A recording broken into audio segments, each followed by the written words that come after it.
எந்த மார்க்கத்தை பின்பற்றும் பொழுது முட்டாள் என்று பேசினீர்களோ, எந்த மார்க்கத்திற்கு அர்ப்பணிக்கும் பொழுது எங்களை எல்லாம் கேவலமானவர்களாக பேசினீர்களோ, மற்றவர்கள் எல்லாம் பிழைக்க தெரிந்தவர்கள், நீ எல்லாம் பிழைக்க தெரியாதவன் என்பதாக எனது தாயே வரதட்சணை வாங்காமல் மறுத்த பொழுது நீ என்னை பார்த்து சுட்டி காட்டினாய்.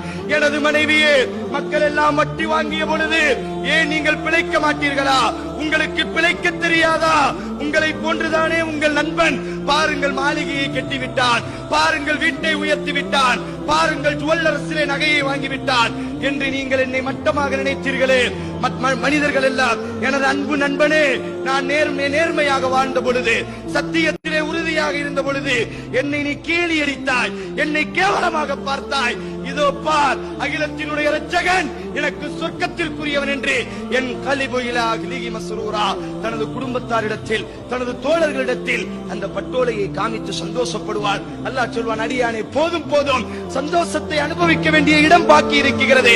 உனக்காக வேண்டி நான் தயாராக இருக்கிறேன் விருந்து கொடுப்பதற்கு. என் பக்கம் நீ வருவாயாக என்று அல்லாஹ் அவனை தன் பக்கம் அழைத்துச் செல்வான்.